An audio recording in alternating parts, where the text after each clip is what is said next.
que nous partagions la parole de Dieu. Parce que là, je vais lire un passage dans la deuxième épître à Timothée au chapitre 3. Nous allons lire les 5 premiers versets du chapitre 3 de la deuxième épître à Timothée. Et nous sommes dans le contexte ici, pour nous, n'est-ce pas, d'une fin d'année. Et en général, quand l'année finit, on se demande qu'est-ce qui a marché, qu'est-ce qui n'a pas marché.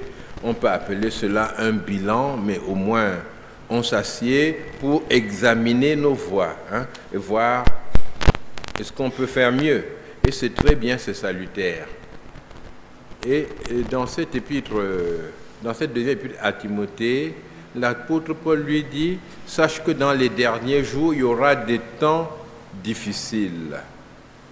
Car les hommes seront égoïstes, amis de l'argent, fanfarons, hautains, blasphémateurs, rebelles à leurs parents, ingrats, irréligieux, insensibles, déloyaux, calomniateurs, intempérants, cruels, ennemis de gens de bien, traîtres, emportés, enflés d'orgueil, aimant le plaisir plus que Dieu. » C'est l'apôtre Paul qui donne une liste de péchés ici. Et il dit, voilà, ne soyez pas étonnés de voir que les hommes deviennent comme cela. Au fur et à mesure que le temps passe et qu'on s'approche du retour du Seigneur, voilà comment les hommes vont se comporter. Et ne soyez pas donc surpris dans votre environnement de voir surgir des caractères comme cela. Dans vos familles, vous devez être préparés pour lutter contre cela par la prière, par la prédication de la parole de Dieu, en rappelant de façon subtile ou grossière, n'est-ce pas, la parole de Dieu. J'ai apprécié ici d'entendre qu'il faut prêcher à la famille à temps et à contre-temps. Et c'est très très important. Parfois, lorsqu'on est dans le socialement correct, quand on essaie de tout faire selon les règles pour ne choquer personne, à la fin, on ne gagne personne. Laissons-nous conduire par le Seigneur pour parler autour de nous. Dénoncer, parfois parler d'une manière qui semble même déroger aux règles sociales, mais apporter la parole de Dieu. Ne soyons pas trop polis tout le temps. Parfois, je vois des chrétiens qui entendent un autre prêcher et au lieu de penser à prier que cette prédication porte du fruit, au lieu de penser plutôt à soutenir l'autre, ils critiquent plutôt la façon de prêcher l'autre. Comment il parle aux gens comme s'il voulait les forcer. Ça, c'est quoi? Si le message est vrai et qu'il est apporté de manière qui ne semble pas vous convenir, pensez que ça peut peut-être convenir à quelqu'un d'autre, là, dans le groupe. Peut-être que cela porte du fruit. Nous, on ne peut pas apporter le message de la parole de Dieu partout selon notre façon de voir. Non. Et c'est pour cela que Dieu crée des personnes différentes. Donc, armons-nous de la pensée pendant cette année, pendant l'année qui commence, de lutter un peu plus qu'avant pour ramener à Dieu ceux qui nous entourent, ceux qui sont avec nous. Et que le Seigneur donne à chacun de pouvoir essayer de nouvelles choses. Quand vous avez essayé la même chose 30 fois et que ça ne marche pas, soyez inventifs, trouvez solution pour parler à vos enfants, à vos frères et sœurs. Prions, ne considérons pas ces situations-là comme perdues. La grâce de Dieu est disponible pour nous. Et le verset 5 dit que ces hommes auront l'apparence de la piété, mais ils vont régner ce qui en fait la force. Et ce verset 5-là est d'une importance capitale. Ils auront l'apparence de la piété, c'est-à-dire prier, aller à l'église, lire la Bible, même témoigner, ils auront l'apparence de la piété. Ce qui fait la force de la piété, c'est quoi? C'est la vérité.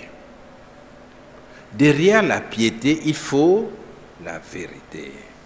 Une piété sans vérité, ça donne une croyance, n'est-ce pas? Une croyance à laquelle on adhère, mais ça conduit où à la fin?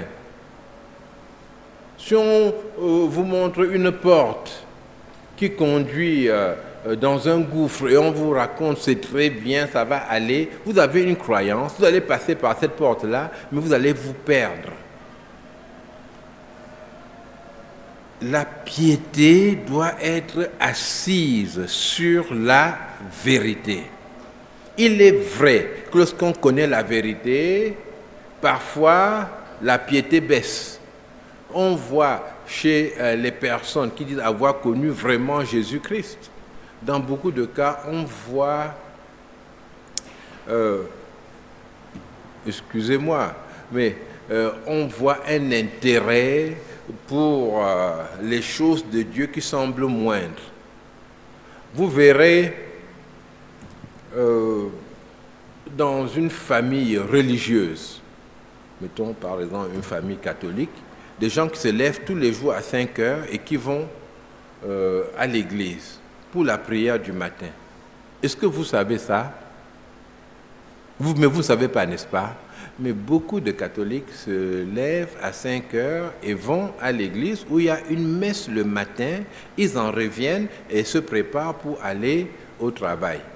Imaginez maintenant que ici les anciens décident qu'il y a une prière le matin. Vous allez crier, n'est-ce pas, que ce n'est pas possible. Comment on va prier? On fait comment pour prier le matin avant d'aller au travail? Donc, vous voyez des gens qui ont une grande piété, mais la prière, c'est quoi? Ils vont prier Saint-Christophe, Saint-Antoine. Ils ont brûlé une bougie pour une grand-mère qui est morte depuis longtemps. Vous voyez? Mais c'est une piété qui est assise sur l'erreur. Nous sommes appelés à développer une piété qui est assise sur la vérité, parce que la vérité fait la force de la piété. Jésus-Christ est la vérité, et lorsque nous sommes liés au Seigneur Jésus-Christ, eh bien, nous acceptons la vérité, nous marchons selon la vérité. Éloigne-toi de ces gens-là. Donc, pendant cette année qui vient, réfléchissez aussi sur les personnes dont vous devrez vous éloigner. Je sais qu'il y a certains parmi vous qui n'aiment pas les messages négatifs. Vous aimeriez qu'on réfléchisse sur les personnes que vous devez gagner. Bon, on prêchera là-dessus aussi. Mais aujourd'hui, je prêche sur les personnes dont il faut s'éloigner. Et il y a des gens qui parfois deviennent même vos compagnons de prière, mais qui renient ce qui fait la force de la piété, qui ne se préoccupent pas de vérité. Certains se préoccupent simplement des résultats. Quand je fais comme ça, ça donne, ma prière marche. Mais ils ne cherchent pas ce qui fait la force de la piété. Ils cherchent simplement un résultat. D'autres sont rivés sur la pensée d'un homme. Mon pasteur a dit que c'est comme ceci, même si ce n'est pas dans la Bible, il faut faire ça. Mais c'est une piété qui n'est pas fondée sur la vérité. Donc, pendant cette année qui va commencer, il faut voir dans votre vie quelles sont ces personnes-là dont il faut vous éloigner. Parfois c'est difficile, mais vous éloigner pour vivre votre marche spirituelle selon Dieu, selon la pensée du Seigneur. Et c'est d'autant plus important qu'il s'agit ici de personnes avec qui vous servez Dieu. des personnes avec qui peut-être vous êtes dans des organisations transdénominationnelles et vous estimez que ça peut aller comme ça. Non. Il faut que la vérité soit à la base. Et notre vérité vient de la Bible.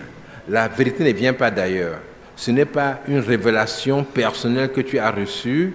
La vérité, c'est une vérité fondée sur la parole de Dieu qui est la Bible. Elle est éclairée par le Saint-Esprit, mais elle est fondée sur les Saintes Écritures. Donc que le Seigneur vous bénisse et qu'il vous donne de bien préparer l'année qui commence. Nous allons prier.